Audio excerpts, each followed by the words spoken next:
We're going to look at the concept of flow. In this, we will see what is flow, the benefits of flow, the characteristics of flow, and various examples of flow and how to achieve flow. First of all, we would see what is flow. Flow is a state of mind in which a person becomes fully immersed in an activity. Positive psychologist Mihaly describes flow as a state of complete immersion in an activity. People are completely involved and focused on what they are doing during this time.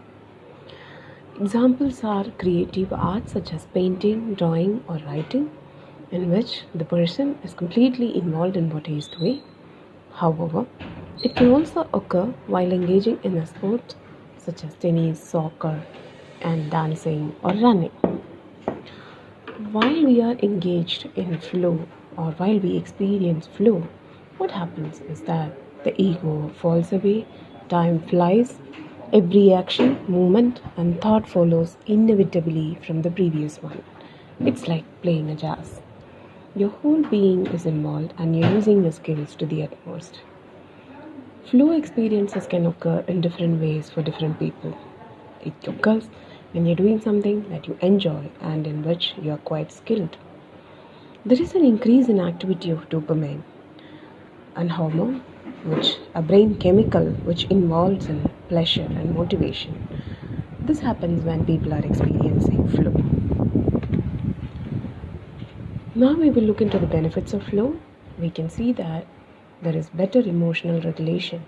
With increased flow, people experience more growth toward emotional complexity. This can help people develop skills that allow them to regulate their emotions more effectively. There's greater enjoyment and fulfillment. People in a flow state enjoy when they are doing more.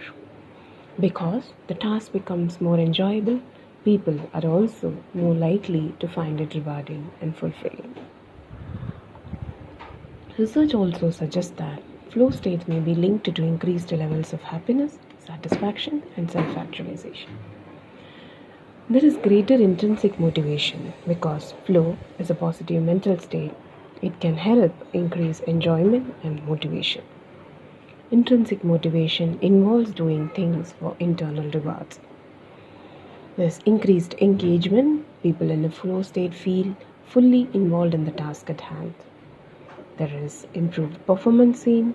Researchers have found that flow can enhance performance in a wide variety of areas including teaching, learning, athletics, and artistic creativity.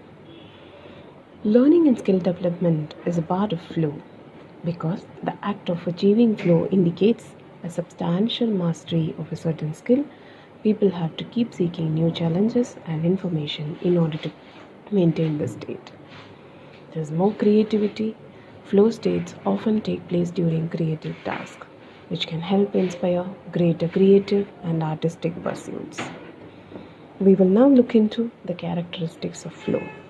According to Mihaly, there are 10 factors that accompany the experiences of flow.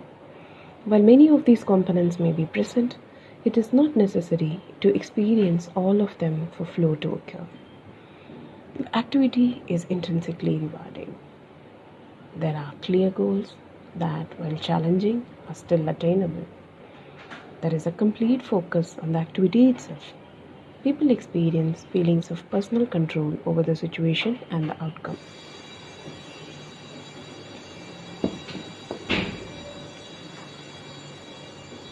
People have feelings of serenity and a loss of self-consciousness. There is immediate feedback. People know that the task is doable and there is a balance between skill level and the challenge presented.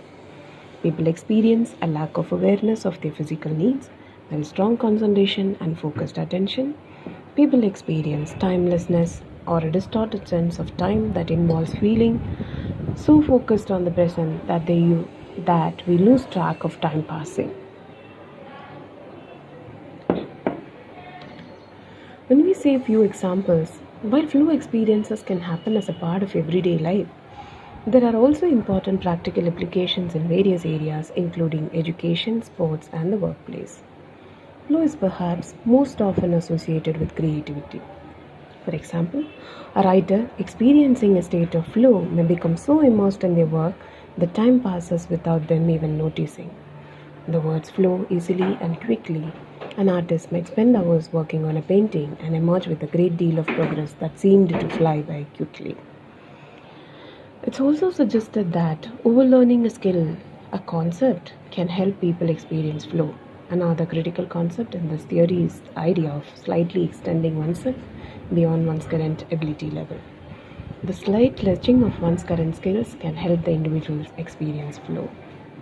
Engaging in a challenging athletic activity that is doable but presents a slight stretching of your abilities is a good way to achieve flow. Flow can also occur when workers are engaged in tasks where they are able to focus entirely on the project at hand.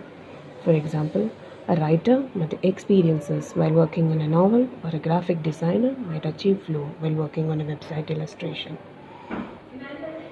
To achieve flow, set clear goals, eliminate distractions, choose something that you enjoy, and an element of change to the activities.